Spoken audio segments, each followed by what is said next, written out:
Selamat datang di channel Pemuja Malam. Jangan lupa like, share, and subscribe ya. Terima kasih. Chapter 23. Dirinya dianggap mainan bagi suaminya. Kedua tangan Arjuna turun ke bawah, menarik tali dari kedua sisi pinggul berisi susi. Sebelah tangannya menekan punggung Susi, membuat dada mereka saling bersentuhan. Lengkingan kecil dari Susi lolos di sela pertarungan lidah mereka berdua.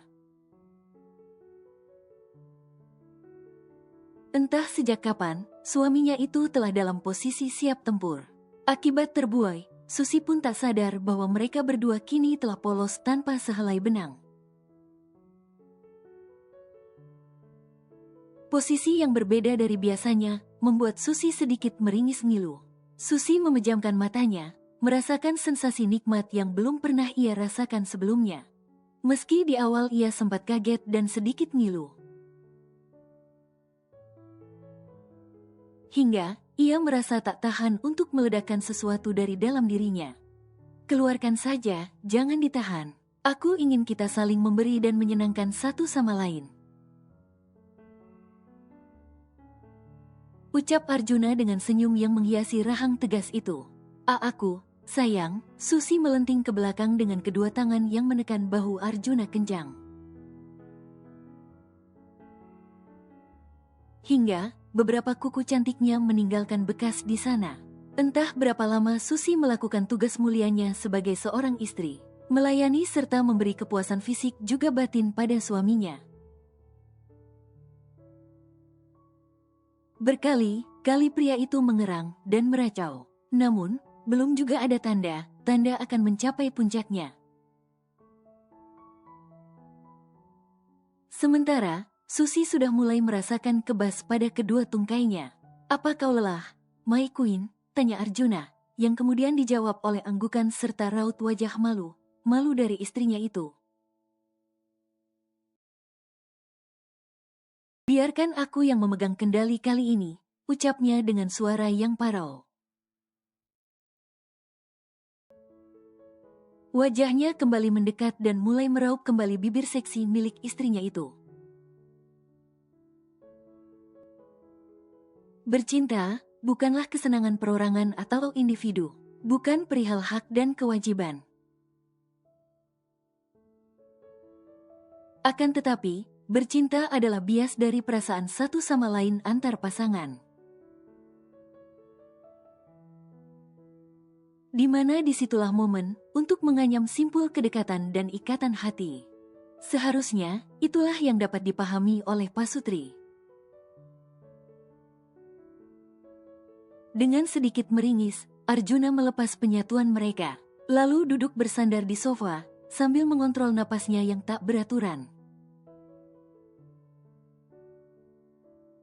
Kedua kaki Susi ia naikkan ke atas pangkuannya, senyumnya mengembang sempurna, menatap raga polos itu.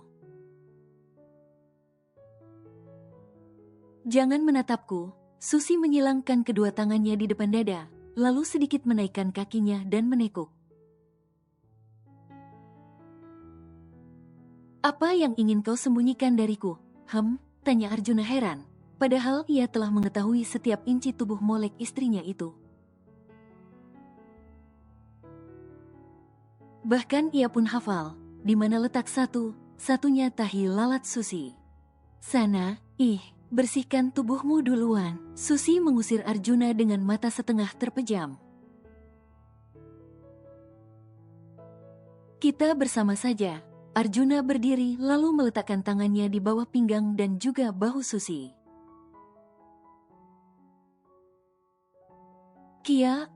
Susi yang kaget karena tubuhnya seketika terangkat, segera mengalungkan lengannya di leher Arjuna.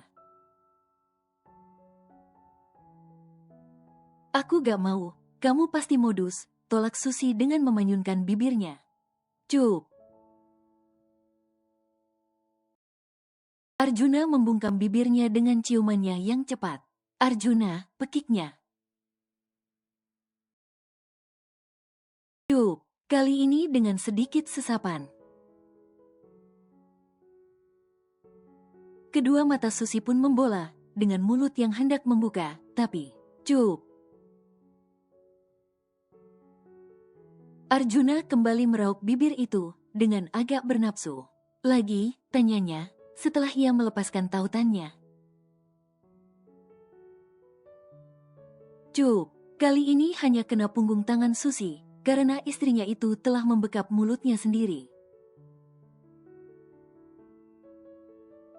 Arjuna pun terkekeh geli, menggoda istrinya itu memang mood booster. Arjuna melenggang santai dengan Susi yang berada di dalam gendongannya. Inilah keseharian mereka, sebelum mereka bertolak ke luar negeri. Esok lusa, tepat ke sebuah negara yang indah.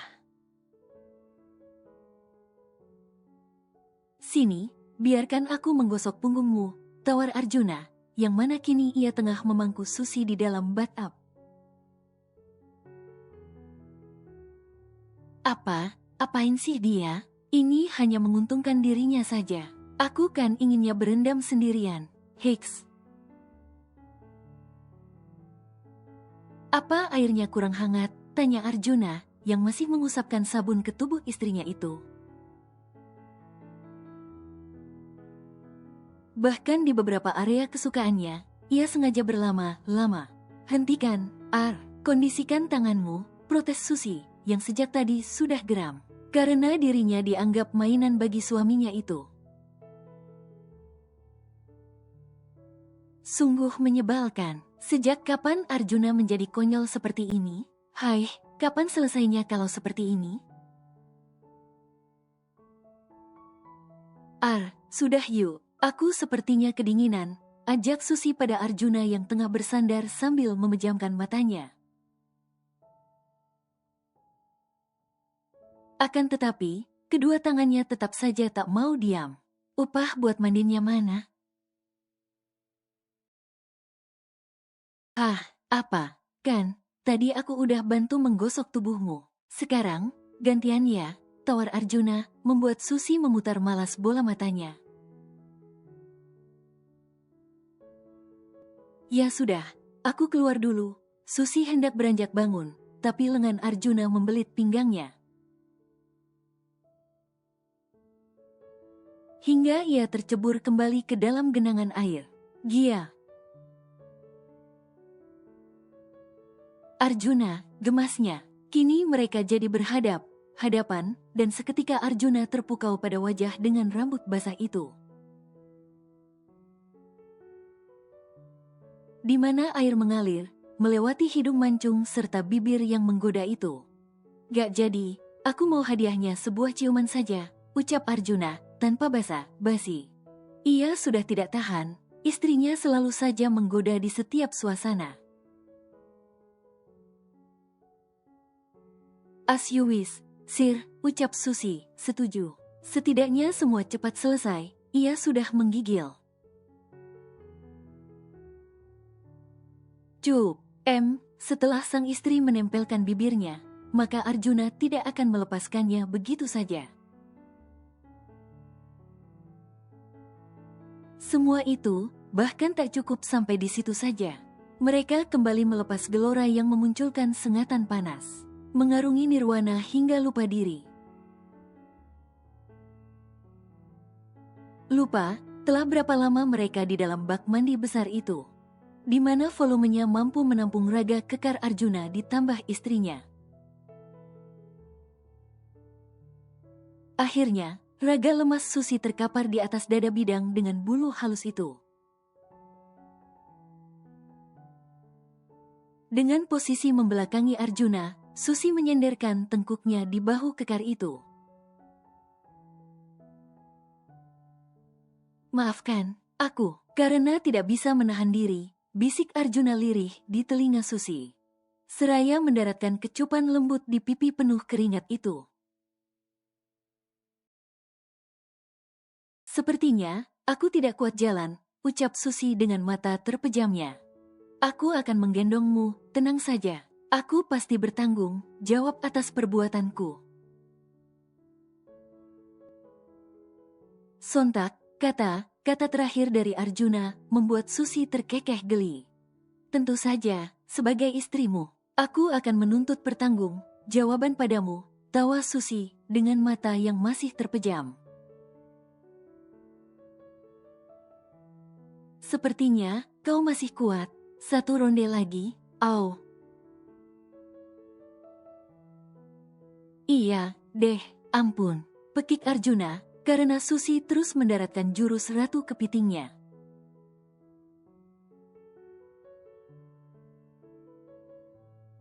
Sebenarnya, apa yang terjadi pada mami saya, dok? Tanya Seno pada Dr. Franklin yang tengah membaca hasil diagnosa Izzy. Ternyata, obat yang dikonsumsi oleh ibu Anda selama 2 bulan terakhir adalah obat keras. Apabila diberikan kepada penderita jantung, maka akan menjadikan keadaan penderita semakin parah. Bahkan, sekarang berefek pada saraf di seluruh tubuhnya, jelas sang dokter yang masih berusia muda itu. Mendengar penjelasan itu, Seno mengepalkan kedua tangannya erat. Matanya menukik tajam dengan aura kemarahan yang begitu kentara. Aku akan mencari tahu siapa yang telah berniat jahat pada Mami. Meskipun kali ini, aku harus turun tangan sendiri. Seno mengeratkan gerahamnya hingga rahang tegasnya terlihat mengeras. Akan tetapi, ia berusaha menetralkan amarahnya. Lalu, apa keadaan Mami saya bisa disembuhkan? Bisakah normal seperti sedia kala, dok? Cecar Seno dengan kepanikan dan takut yang menguasai dirinya. Maaf, bila saya harus menyampaikan ini pada Anda. Bagaimanapun, berita ini harus Anda ketahui. Dr. Franklin menjeda ucapannya. Dirinya mengambil napas dalam untuk mengungkap hal yang sebenarnya. Beberapa bagian saraf di otaknya telah rusak, sehingga kelumpuhan permanenlah yang terjadi. Bahkan, perlahan ibu Anda akan tidak bisa menggerakkan lidahnya. Kehilangan daya pendengarannya, serta penglihatan, jelas Dr. Franklin dengan berat hati. Bagaimanapun ini adalah hal yang paling sulit yang harus disampaikan oleh tenaga medis. Akan tetapi, seburuk apapun keadaan pasien, kenyataan harus diungkap secara terbuka. Bagai mendengar guntur di pagi buta, jantung Seno seakan berhenti berdetak sepersekian detik. Dadanya terasa sesak, bak terhimpit batu yang begitu besar. Raganya seketika limbung, menerima kenyataan yang begitu miris untuk sang Mami. Mami, lirihnya pelan, untuk perawatan dan pengobatan Mami saya, usahakan yang terbaik, dok. Berapapun biayanya, akan saya bayar. Pinta Seno pada Dr. Franklin, pikirnya ia masih mempunyai mobil yang bisa dijual. Tentu saja, Tuan, kami tim medis akan berusaha semaksimal mungkin demi kelangsungan hidup pasien. Tukas sang dokter, berusaha tetap bertahan dengan keramahannya. Dirinya kurang respek terhadap keluarga pasien yang mengatasnamakan biaya untuk menentukan kinerja tim medis. Padahal, tim medis itu sudah disumpah untuk mengabdikan dirinya untuk berusaha semaksimal mungkin dalam menangani serta penyelamatan nyawa. Meskipun tidak tutup kemungkinan, jika ada beberapa bahkan sebagian oknum tenaga medis yang tidak menggunakan dedikasinya sebagai tenaga kesehatan dengan sebenarnya. Setelahnya, Seno pun pamit. Ia akan melihat sebentar sang Mami, kemudian kembali ke rumah, mencari jejak dari sang pembuat masalah. "Mam," panggil Seno pelan dengan suara parau, kepada sosok yang hanya bisa diam, dengan beberapa selang yang menempel di tubuhnya. Tangan kekarnya meraih tangan keriput yang lemas itu, menggenggamnya pelan, sambil menatapnya nanar. "Belum pernah aku merasakan ketakutan seperti ini. Takut ditinggal sendirian, di saat kau tidak lagi memiliki apa-apa." Monitor yang memantau detak jantung masih berbunyi stabil, tapi gerakan dada Izzy seperti terengah-engah. Kelopak matanya yang menutup terlihat bergerak-gerak. Kepalanya juga sesekali menoleh ke kiri dan kanan. "Mam, ada apa lagi denganmu? Apa yang kau rasa dan kau pikirkan?" Gumam Seno melihat kegusaran pada diri maminya, meski wanita itu tengah terlelap. "Siapapun kau, aku akan mengejarmu sampai dapat, lalu mencekikmu sampai mati." Seno sangat geram, mengetahui fakta bahwa ada yang ingin mencelakai maminya. Seandainya dia tahu bahwa sang pelaku sudah menjadi abu, entah apa yang akan ia lakukan nanti. Setelah beberapa hari, keadaan Izzy terpantau membaik. Seno telah menjual mobil mewahnya untuk membeli rumah sederhana. Berharap beberapa hari ke depan, sang mami sudah bisa dibawa pulang. Kalau mami sudah boleh pulang, lalu siapa yang akan merawatnya? Sementara, aku harus mencari kerja. Gumam Seno, yang tengah merapikan kamar sang mami di rumah yang baru. Ada beberapa pekerja yang ia bayar untuk memindahkan barang-barangnya dari rumah megahnya itu. Berhubung rumah yang sekarang hanyalah tipe 27, maka Seno telah melelang beberapa barang yang bisa dijual dan dijadikan uang. Hidupnya benar banting setir ke kanan, merosot di turunan yang sangatlah curam. Kesibukannya beberapa hari ini, mencari tempat tinggal baru, menjual mobil serta barang berharga lainnya. Ternyata sudah menguras banyak waktu serta tenaganya. Seno yang tak pernah terjun sendiri selama ini, hanya tinggal memerintah sang asisten. Kini merasakan bagaimana lelah dan pusingnya mengurus semua. Bahkan, baru kali ini ia berurusan langsung sampai beradu argumen dengan calon kustomernya. Kesibukannya menapaki kehidupan barunya ini, membuat dirinya lupa dan abai dengan penampilannya.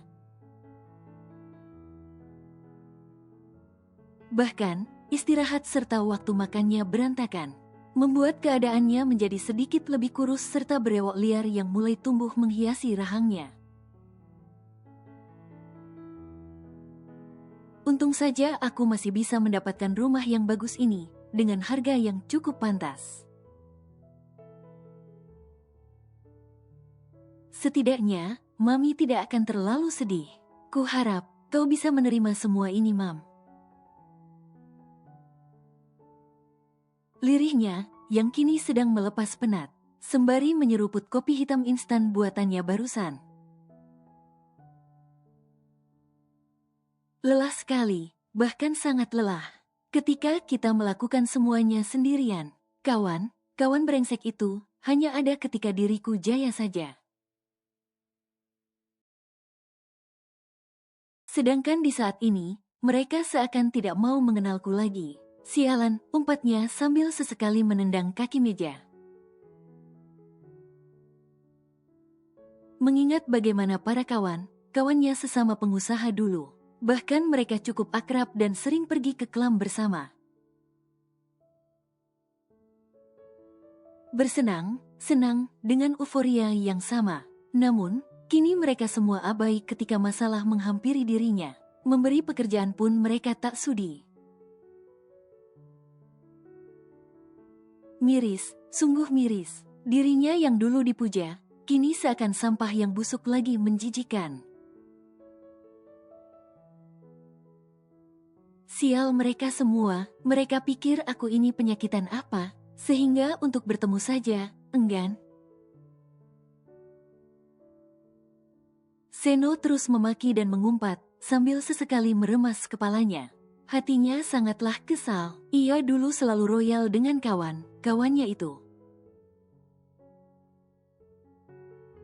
Ketika dirinya susah begini, tak ada satupun yang bisa turun tangan membantunya. Manusia tak berguna, Seno menendang dus besar yang kosong hingga terpental ke teras. Itu orang ngapadah, bisik salah satu pekerja yang membantu Seno pindahan pada kawan di depannya. Oh, dari tadi marah mulu sambil menggerutu gak jelas, jawab kawannya yang sedang memasang perlengkapan dapur. Udah, lupa deh kerja aja, jangan banyak komentar, kagak dibayar baru tahu rasa lupa deh, ucap salah satu pria yang lebih tua dengan geram. Terlihat ia menekan suaranya agar tak terdengar ke depan. Iye, bang, iye, jawab keduanya serempak. Lalu mereka melanjutkan lagi pekerjaan hingga rumah itu rapi. Bos, rumahnya udah rapi. Tinggal ditempatin aja. Ubin bersih, kinclong dah. Sampah, entaran kita bawa sekalian jalan pulang. Pokoknya semua beres, Gan, lapor pria yang sepertinya ketua kelompok pekerja ini. Baiklah, ini upah untuk kalian. Seno melempar bungkusan amplop berisi uang ke atas meja. Lalu, ia beranjak ke dalam, tanpa berkata apalagi. Sang ketua mengambil amplop uang itu, membuka serta menghitungnya. Hehe, pas. Dah, nyok kita pulang, ajaknya pada kedua kawannya yang barusan sumringah. Karena mereka baru saja melihat uang kertas berwarna merah dan biru. Ayok dah, biar kata bos kita kali ini asem orangnya. Sampai bilang terima kasih aja kagak. Pria berambut ikal dengan tubuh pendek itu mencebik, sembari menengok ke dalam rumah. Udah, tuh angkat sampahnya ke gerobak titahnya lagi. Kebetulan mereka memang orang kampung situ. Di mana tempo hari, Seno mengenal sang ketua ketika membeli rumah itu. Maka, Seno pun menawarkan pekerjaan ini padanya, karena ia juga butuh orang asli daerah sini, demi dapat membantunya membereskan rumah. Karena, di komplek perumahannya ia tak mengenal siapapun, sehingga dirinya kesulitan mencari bantuan. Beberapa hari sudah lewat, Seno menempati rumah barunya itu dengan baik tanpa kendala. Meskipun kecil, namun fasilitas rumah itu cukup lengkap. Satu set sofa di rumah lama, yang ukurannya muat di rumah ini pun ia bawa, serta beberapa permadani untuk alasnya. Sayang, tempat tidur ukuran king size-nya tidaklah muat di rumah ini. Sehingga, Seno melelangnya lalu membeli yang ukurannya sesuai dengan tempat tinggal barunya. Kamar mandinya juga elegan, karena Seno menempatkan shower serta keran pengaturan suhu air. Kloset duduk yang biasa ia gunakan di rumah mewahnya juga ada, meski dengan model yang lebih sederhana. Setidaknya, dirinya tidaklah benar seperti rakyat jelata. Mungkin, bagi orang kampung situ, ia masih disebut sebagai juragan. Karena, para pekerja itu menceritakan pada tetangga mereka, bagaimana mewahnya isi rumah Seno dengan segala barang bagus dan elektroniknya. Bahkan meski rumahnya kecil, masih ada garasi untuk kandang mobil second-nya. Kehidupan yang seperti ini sudah sangat melarat bagi orang seperti Seno. Karena ia tak lagi memiliki kuasa untuk memerintah orang. Tidak seperti sebelumnya, yang hanya dengan menjentikkan jarinya ia bisa mendapatkan apa yang diinginkan. Seperti saat ini, Seno yang tak pernah menginjak dapur seumur hidupnya tengah bingung. Menatap barang serta perabotan di atas meja. Tengah malam begini, tiba-tiba ia lapar. Mau jalan keluar rasanya sangatlah malas. Mau memesan makanan lewat aplikasi, kuotanya habis. Lengkap sudah penderitaan pria dengan brewok di wajahnya itu. Ini, gimana cara menggunakan alat ini? Seno membanting panci di atas meja. Mana tombol yang harus kunyalakan? Gumam Seno sembari menggaruk kepalanya macam orang bodoh. Lalu, dengan asal Seno memutar knob pada benda di hadapannya. Padahal itu mah kompor, Senonya aja yang kebangetan purba. Seno kaget hingga terperanjat dan memekik. Ketika api yang keluar dari kompor sangat besar. Sial, bikin kaget saja, umpat Seno kesal sendiri, karena sudah dibuat jantungan sesaat tadi. Seno mengotak-atik kompor berharap api yang keluar lebih kecil. Kenapa menyusahkan sekali? Seharusnya barang mahal itu memudahkan, makinya lagi, sendirian. Akhirnya, api pun menyala dengan normal. Kini giliran cara memasak makanannya yang membuat dahinya kembali melipat. Tinggal merebusnya saja. Seno memasukkan mie instan yang masih berada di dalam bungkusannya ke dalam panci gagang yang sudah diberi air hingga 3/4-nya.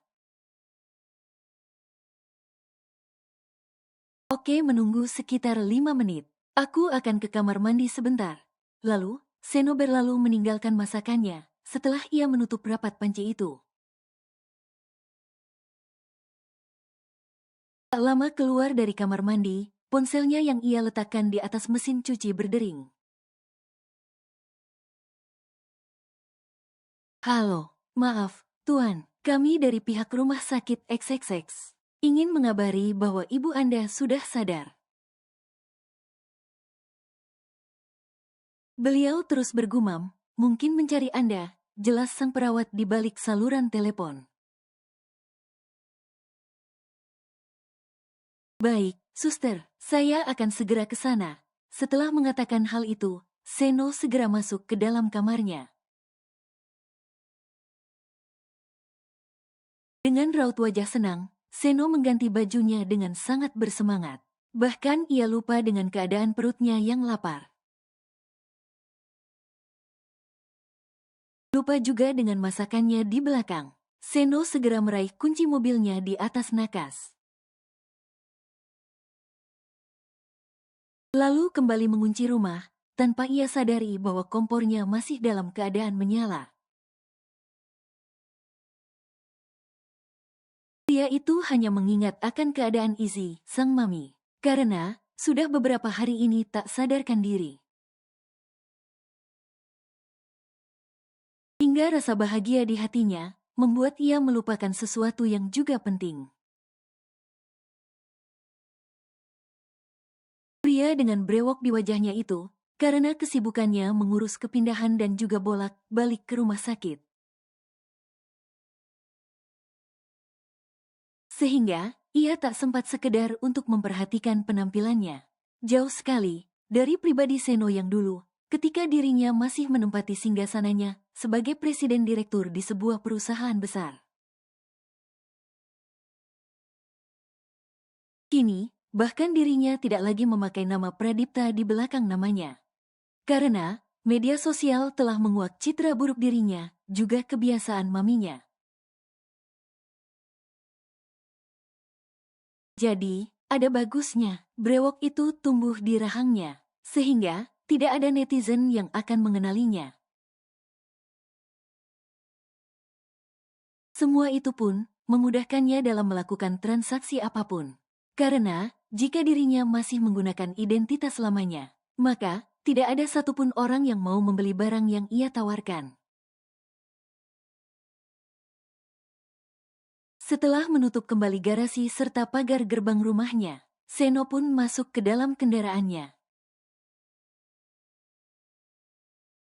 Menjalankan kendaraan roda 4 dengan brand biasa saja, dibanding miliknya yang lama. Pria itu pun melajukan mobilnya membelah jalanan kampung di tempat tinggal barunya. Tenang, dan sedikit rasa lega, karena sang mami telah sadar kembali. Tanpa ia ingat sedikit pun, ia telah meninggalkan satu aset miliknya dalam keadaan yang terancam bahaya. Pria itu kini telah sampai di rumah sakit, menemui sang mami di kamar. Menyapanya dengan senyum lembut nan hangat. "Nak, kau terlihat begitu menyayangiku. Mami sangat senang dapat melihatmu lagi. Kupikir, kau meninggalkanku sendirian." Tidak ingin mengakuiku lagi sebagai orang tuamu. Izzy berusaha tersenyum meski hasilnya nampak tak seperti sebuah senyuman. Dikarenakan keadaan bibirnya yang miring, membuat kontur pada wajahnya juga ikut tak selaras. Wajah pucat itu telah basah dengan air mata yang mengalir di pipi tirusnya. Beberapa hari sudah wanita paruh baya itu hanya bisa tergeletak. Membuat berat badannya turun drastis, hingga terlihat lebih kurus dan lebih tua. Karena kulitnya terlihat mengeriput, kantung mata yang menjorok gelap ke dalam, serta warna kulitnya semakin kusam. Mungkin karena tidak ada lagi perawatan atau skincare. Izzy memandangi wajah anak dari Pradipta itu lamat-lamat. Ingin menyentuhnya tapi tak bisa, ingin memeluk dan mengucap kata maaf, tapi tak berdaya. "Kenapa kau terlihat berantakan sekali, Nak? Apakah semua baik-baik saja?" "Maaf, keadaan Mami membuat semuanya semakin memburuk. Nak, apa kau sadar? Kau semakin mirip dengan papimu." Karena brewok itu kan terlihat kejam dan bengis. Seperti Pradipta, yang tak pernah berlaku lembut sedikit pun padaku. Yah, dan sifatnya itu sedikit menurun padamu. Seno mengusap air mata yang terus jatuh, membasahi wajah tirus sang mami. "Mam, tenanglah, aku baik saja. Kita akan baik saja," ucap Seno lembut, seraya terus menggenggam tangan kurus Izzy. "Aku telah menyiapkan rumah baru untukmu. Meski tak semewah rumah lama kita juga bukan di area perumahan elit. Aku yakin, Mami akan betah dan menyukainya nanti," ucapnya lagi dengan senyum yang terpatri di wajah sangarnya itu. "Terima kasih, Nak, terima kasih. Seandainya kau tahu yang sebenarnya, apakah kau masih akan memperdulikanku?" Izzy pun kembali meluruhkan air matanya dengan deras. "Aku tahu, Mami pasti senang." Seno tersenyum dengan menepuk punggung tangan Izzy pelan. Sementara itu, "Api woi, api!" teriak beberapa orang warga yang tak sengaja melintas di depan rumah tetangga baru mereka. Kebetulan para warga itu baru saja pulang dari patroli kampung. Panggil damkar, "Wei." "Iya, apinya udah gede banget itu," teriak beberapa warga yang sudah pontang-panting menyiram rumah itu menggunakan air yang dibawa dengan ember. Bahkan mereka terpaksa menjebol gerbang rumah itu agar dapat masuk dan menjangkau api. Namun, si jago merah itu sudah terlanjur memakan sebagian dari isi rumah. Beberapa mobil pemadam kebakaran sudah sampai ke lokasi kejadian. Kendaraan berwarna merah itu berbaris, mengeluarkan selang besarnya untuk menyemprotkan air ke rumah Seno. Di mana apinya sudah menyebar hingga ke depan. Bahkan, beberapa warga yang tinggal berdekatan sudah lari kocar, kacir menyelamatkan diri serta barang berharga mereka. Karena mereka takut, bila apinya nanti akan menyambar rumah mereka. Apalagi, tadi terdengar suara ledakan, yang dicurigai berasal dari tabung gas. Warga semakin berteriak histeris, apalagi kaum ibu dan emak. Mereka mendekap anak mereka, menonton si jago merah yang tengah melahap rumah beserta isinya itu.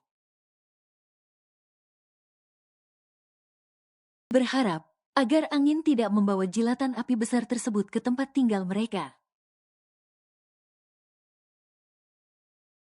Beberapa ada yang menangis karena takut di saat ledakan besar tadi. Untung saja aparat kepolisian sudah berada di tengah warga, memantau serta mengawasi keadaan agar tetap kondusif dan tidak ricuh. Pak RT, tolong hubungi pemilik rumah ini, ucap Pak Polisi, memberi arahan. Saya tidak memiliki nomor ponselnya, Pak, ucap pria parubaya dengan rambut beruban itu. Baru beberapa hari yang lalu melapor pada saya, Pak. Saya juga tidak kepikiran menyimpan nomor ponsel warga saya. Pria berbadan gempal yang menjabat sebagai ketua rukun tetangga di wilayah itu, menggaruk tengkuknya. Lain kali, minta dan simpan nomor ponsel setiap warga Anda, karena itu berguna bila ada kejadian yang seperti ini. Saran pria berseragam itu dengan tegas. Ketua RT tersebut hanya bisa menunduk malu, mendapat teguran halus karena keteledorannya.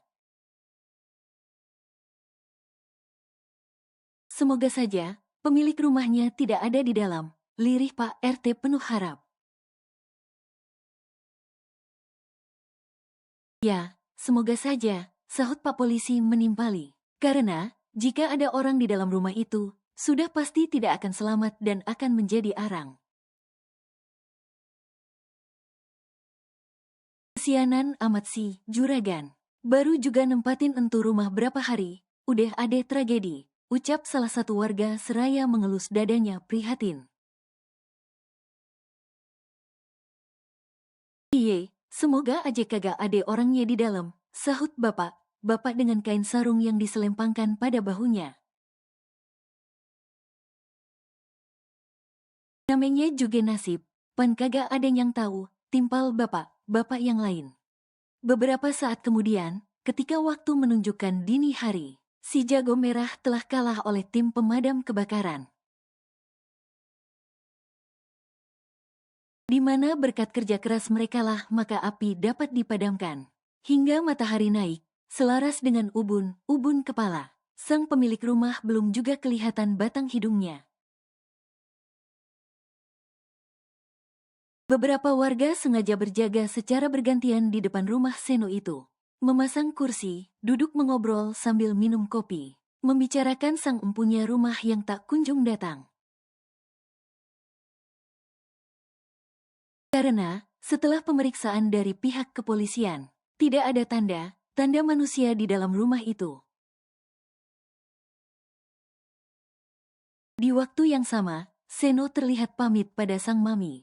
Mam, Seno pulang dulu, supaya aku dapat menyiapkan rumah dalam keadaan rapih. Apa, mami mau aku hias kamar dengan bunga kesukaanmu? Tanya Seno lembut berharap respon dari Izzy meski dengan kedipan mata. Tidak berharap Izzy mencoba tersenyum lagi, karena akan berakhir dengan raut wajah yang sedikit aneh. Seno mulai terbiasa dengan wajah sang mami. Ia tak bisa mengabaikan wanita yang telah memberikan kasih sayang untuknya.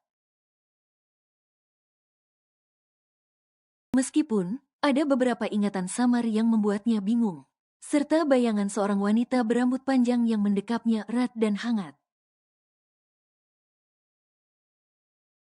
Seno berusaha mengabaikan kepingan ingatan yang akan membuatnya migrain.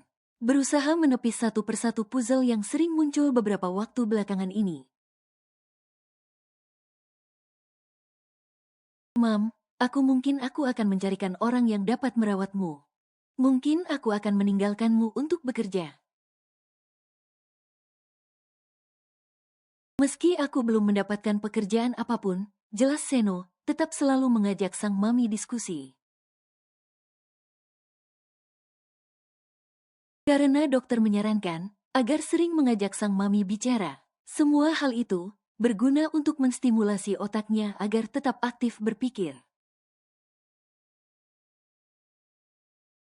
Aku pulang dulu, nanti Seno pasti kesini lagi. Menjemput, mami pulang ke rumah kita yang baru. Seno pun mengecup punggung tangan Izzy yang sedikit bengkok itu. Kemudian kembali meletakkannya perlahan di atas perut Izzy. Bre, ini yang punya rumah, kerja apa pergi kemana sih? Akhirnya ada salah satu warga yang tidak sabaran, menanyakan keberadaan pemilik rumah. Mana gue tahu, Pelaut, baru saja dua orang pria itu beradu argumen, sebuah mobil memasuki gang. Kendaraan roda 4 dengan warna silver itu berhenti tak jauh dari tempat mereka duduk. Apa ini? Apa yang terjadi? Seno tergagap melihat apa yang nampak di depan matanya. Kakinya seakan kaku untuk digerakkan. Kayaknya, aku gak salah masuk gang. Kalau benar, seharusnya yang di depan itu adalah rumahku, kan? Gumam Seno bertanya pada dirinya sendiri. Tidak mungkin itu rumahku. Tidak, Seno mencengkeram kemudinya erat. Berusaha menetralkan degup jantungnya yang seakan hendak meledak. Bray, tentu orang yang punya room ini, Pan, tanya pria itu pada kawannya yang lagi ngunyah gorengan. Kayaknya sih, iye, jawab pria kedua, kurang yakin. Terus, ngapa deh kagak turun? Tanyanya lagi, penasaran. Lah, mana gue tahu, Pelaut, sahut kawannya dengan gemas, karena kawannya selalu bertanya terus. Padahal, mereka sama tidak tahu, dan belum mengenal si empunya rumah yang terbakar hebat semalam. Banyakan kagak taunya, ngomong ame lu, kesalnya. Kemudian ia menghampiri ke arah mobil yang berhenti tersebut. Seno masih diam tak bergeming, mencoba mencerna kenyataan atas pemandangan nyata di depan matanya saat ini. Suara kaca mobil diketuk dari luar. Seno pun menurunkan kaca jendela pada mobilnya. Maaf, Pak, situ yang punya rumah di depan bukan? Tanya si bapak penghuni asli kampung itu. Seno ingin menjawab, namun lidahnya keluh. Wajahnya kesemutan, serta kepalanya mendadak seperti kena setrum. Pria itu hanya mengerutkan keningnya, mendapat respon bisu dari laki yang berada di dalam mobil. Seno sedang mencerna, ia mulai ngeh kalau itu memang rumahnya. Akan tetapi, melihat keadaannya yang hangus seperti itu, dirinya masih tidak percaya. Apa yang terjadi sebenarnya? Aku hanya meninggalkannya semalaman. Apa aku sedang bermimpi buruk? Seno terlihat menyugar rambutnya, kemudian meremasnya sedikit kencang. Kalau emang, si Tunyang punya turung.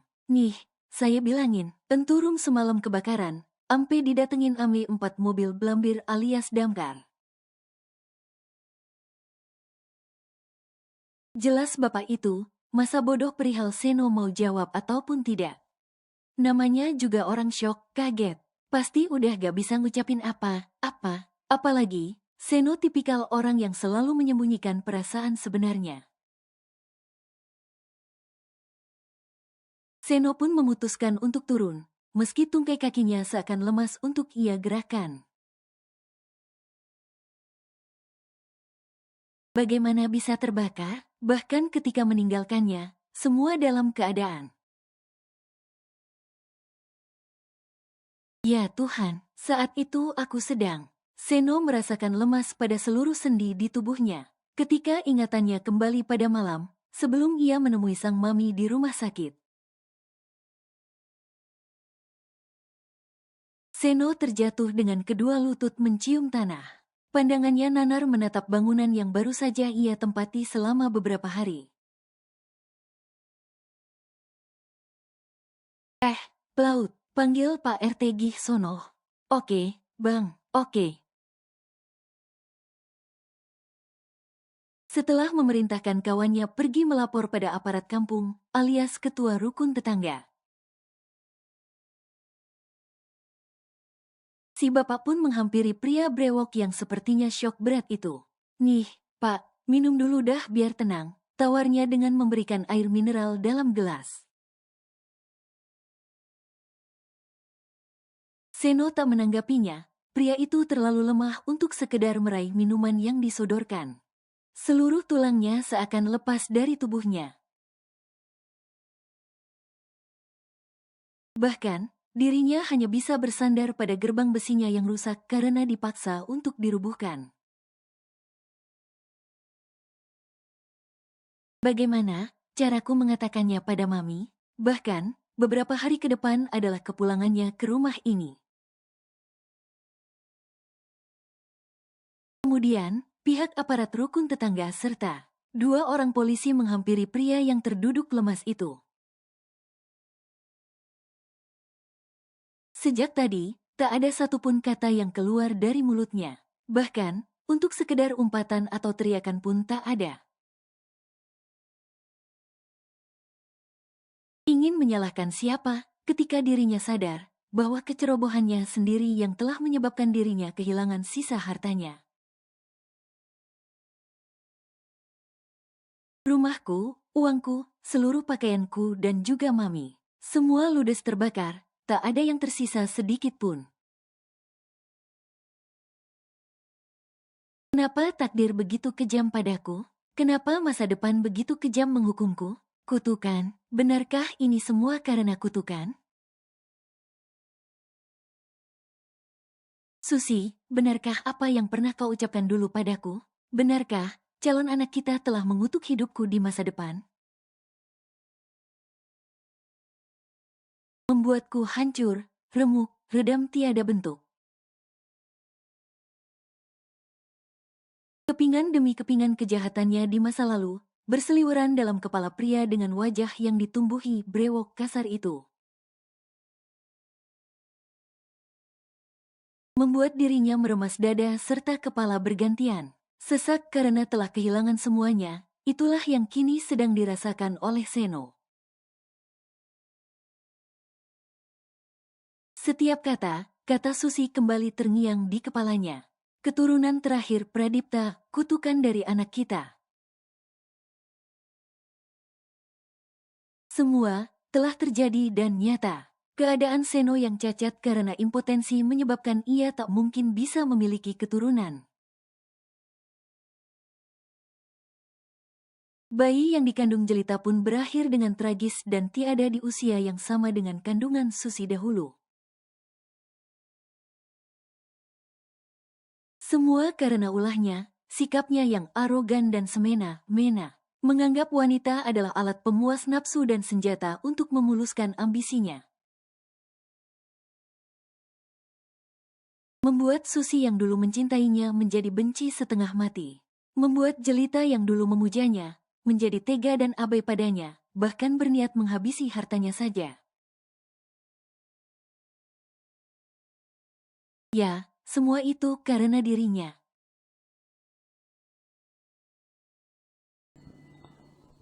Bersambung.